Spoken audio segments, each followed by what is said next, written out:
Bonjour, bienvenue dans une nouvelle vidéo tutoriel dans laquelle nous allons voir un petit peu les nouveautés de WoodKit 1.3. Donc vous avez dû recevoir une newsletter car vous êtes utilisateur de WoodKit sur votre site. WoodKit, je le rappelle, est un outil qui propose de nombreuses fonctionnalités euh, pour venir améliorer votre expérience sur WordPress, notamment l'aide au référencement naturel, la sécurité, l'aide aux publications sur les réseaux sociaux, etc. J'en passe, il y a beaucoup d'outils. La version 1.3.0 est là pour refondre un petit peu la gestion de configuration. Donc c'est une mise à jour assez importante. Donc je vous encourage évidemment à la faire.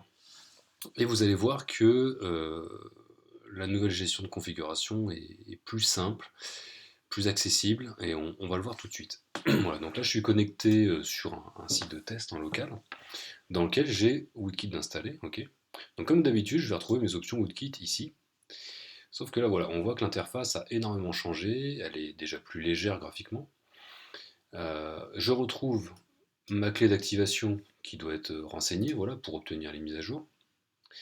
Ensuite, voilà une petite option là qui me permet de positionner les options de WoodKit dans l'édition de mes contenus. Donc ça, en général, c'est pré-réglé. Et puis voilà. Ensuite, derrière, on va retrouver tous les outils de WoodKit, d'accord, que vous pouvez activer ou désactiver de façon très simple.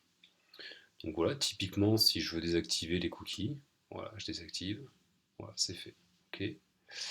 Si je veux désactiver la gestion des cartes, voilà, je peux le faire. Ok. Etc. Donc là, par exemple, sur la gestion des cartes, on va s'intéresser parce que j'ai vu qu'il y avait des réglages. Donc je réactive mon outil de carte, ok, et je vois qu'il y a des réglages. D'ailleurs, au moment où j'ai activé, on a vu que map, donc carte, hein, les traductions seront faites hein, le jour de la mise à jour. Les cartes, voilà, le sous-menu carte était ajouté à WoodKit, d'accord, on le voit bien hein, ici. Je désactive, voilà, j'ai plus mon sous-menu map, ok. Je réactive, ça s'est ajouté là, ok. Donc, si je clique sur Réglages, ça revient à cliquer sur Maps, ici, d'accord. Donc là, je peux y aller d'ici. Et là, je vais retrouver voilà, mon interface de configuration pour chaque outil. Je ne sais pas si vous vous rappelez, mais là où avant, en fait, j'avais développé une interface de configuration unique pour tous les outils. Ce qui était, voilà, pour s'y retrouver, c'était un petit peu galère. Donc là, voilà, vous retrouvez pour chaque outil une page de configuration dans laquelle voilà, on vous demande des choses, hein. On vous explique aussi d'autres choses, ça c'est plus pour les développeurs. Mais notamment ici, voilà, pour Google Maps, rentrer votre clé d'API, comment aller l'obtenir, etc. Ok. Savoir si vous incluez l'API dans vos pages, etc. Bon, là, c'est plus du réglage, c'est un peu plus avancé comme réglage. Voilà. Et notamment, vous allez retrouver d'autres outils, d'autres configurations d'outils ici. Donc, pour simplifier les choses, j'ai décidé que certains réglages étaient ajoutés en sous-menu ici, c'est-à-dire les réglages les plus communs que vous allez utiliser vous en tant qu'utilisateur de WordPress.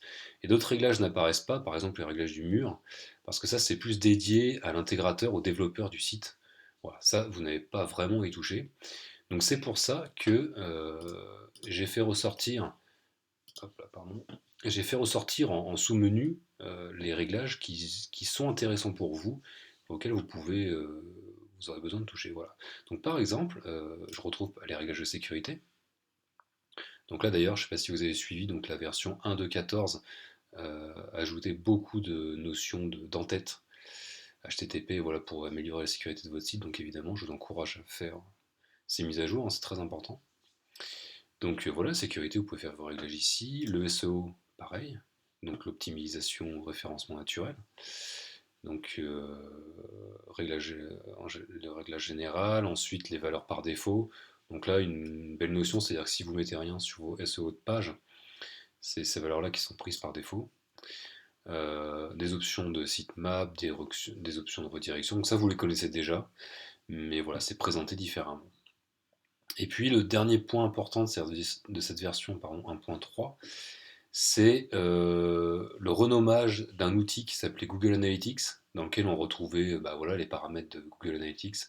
Voilà, je l'ai renommé en tracking. Voilà, c'est je réunis dans cet outil tous les outils qui vous permettent de faire du tracking sur votre site web, d'accord? Donc on va aller le voir, à chaque fois il y a une petite description, hein. Voilà, ça vous permet de gérer le tracking de votre site web, c'est-à-dire Google Analytics, Google Tag Manager, Facebook Pixel, et il y en aura d'autres à l'avenir. Donc on va aller voir un petit peu les options du tracking, voilà, c'est ce qu'on vient de lister. Donc je peux insérer ma clé Google Analytics, je peux insérer ma clé Google Tag Manager, je peux créer des événements Google Analytics, donc ça existait déjà dans la version précédente.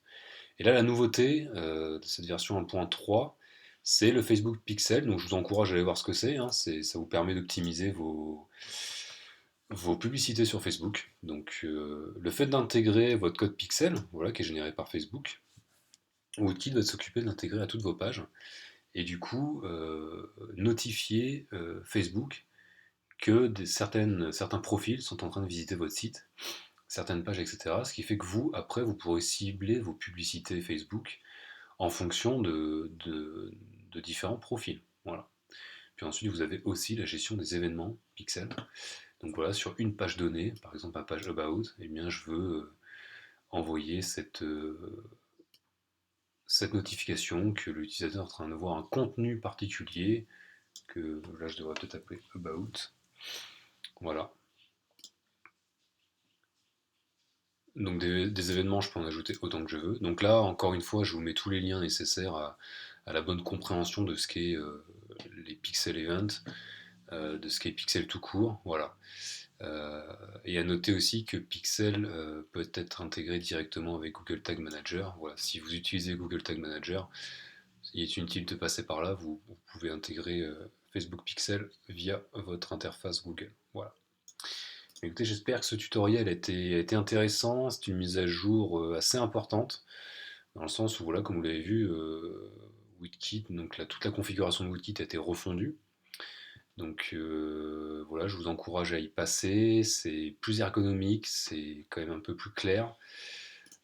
Voilà, le code est toujours plus robuste. Donc voilà, bah, écoutez, je vous remercie d'avoir suivi cette vidéo, je vous remercie d'être fidèle à WoodKit, qui chaque jour évolue pour vous gratuitement. Voilà, il y a quelque chose d'assez collaboratif dans le sens où certains de mes clients me font remonter des améliorations que je pourrais apporter à WoodKit et je le fais et puis tout le monde en profite. Voilà, donc je pense que c'est une très bonne chose. Voilà, je vous dis à bientôt, merci.